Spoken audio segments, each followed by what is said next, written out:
Hi. Let's see. Let's see if you guys can hear me now. Wait for someone to pop on. I think my hand might have been covering the microphone. Where's my people at? Hey, can you hear me now? Let me know if you guys can hear me now.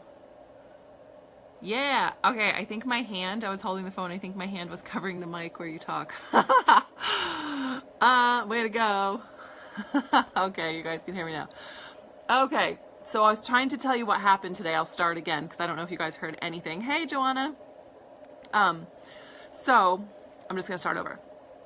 You know how as a woman in our culture, as a woman, as a mom, as a female in this culture, it's really hard to speak up for a lot of women.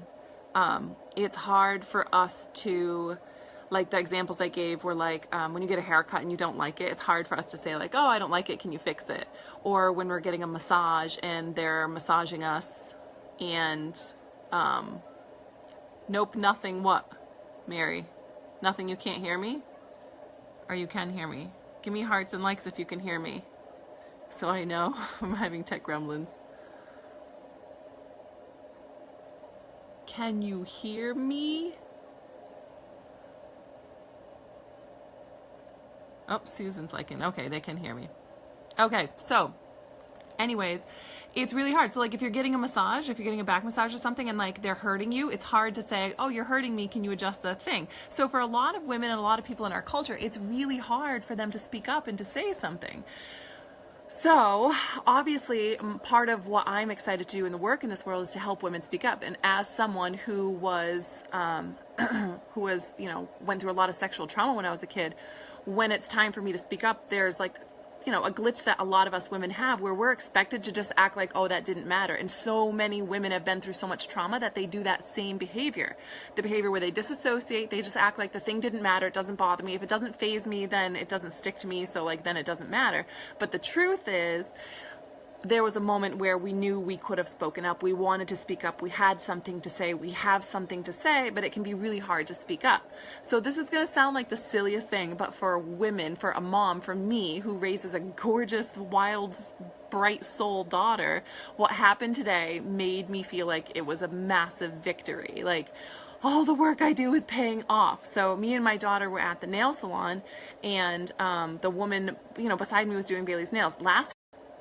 Sorry, I think it's cutting out. Last time we were there, the woman said to, the woman had an accent and Bailey couldn't understand. So Bailey started crying because she couldn't understand her. So like, I watch my daughter having trouble speaking up and being confident in her voice. So I taught her, just say, I didn't understand you, it's okay. Like, so I've been teaching Bailey how to use her voice, how to speak up, how to let people know when she's uncomfortable, how to not feel uncomfortable, to let someone know what's really going on.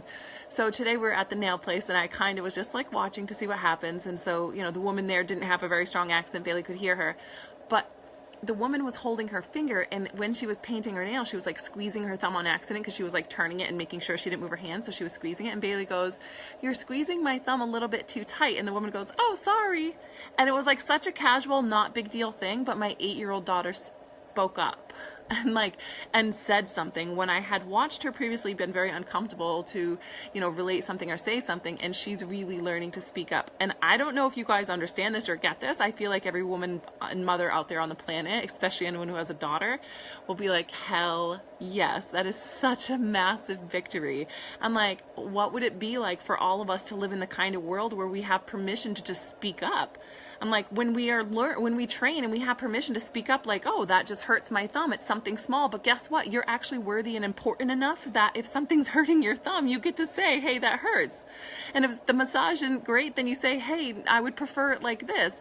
And if someone makes a comment that makes you uncomfortable, you actually speak up and you say, that makes me uncomfortable. I'm like, please don't talk to me like that. Or when somebody does something that hurts our feelings, we let them know and we say, you know, that actually made me feel XYZ, or what I'm making up about that is XYZ, and we share that, and then we get to actually move through it instead of all this goddamn silence in our culture.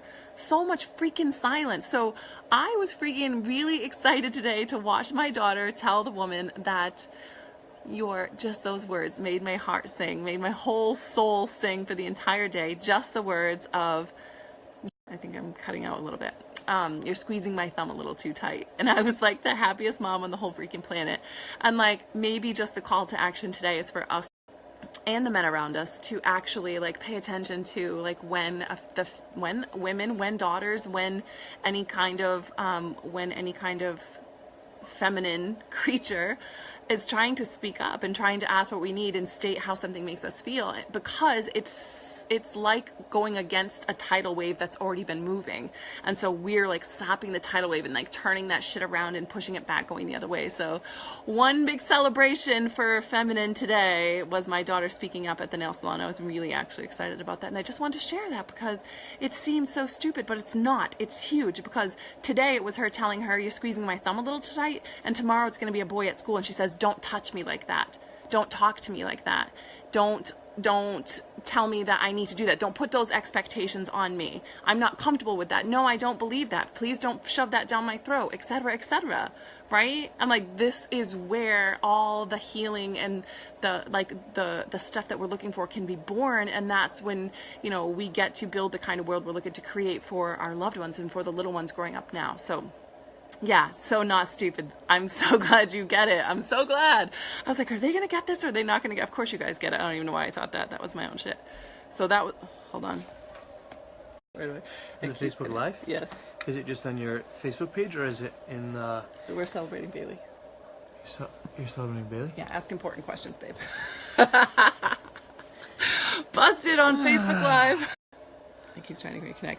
So anyway, that's my big win. That's my big story today. So for all the mama and the men out there who can get this and understand this and can help us perpetuate this, this is a big win. We're just going to keep building on it, make it bigger and bigger. All right, love you guys. Bye, guys. Is this payback? Yes. Oh, you're an asshole. Your face is red. Is it? Guys, what do you think about my new haircut? Do you like it? Or do I look like I'm going through like a midlife crisis right now? He is going through one. I know. Come on. Uh-oh, you get laugh faces. See? Susan! Susan!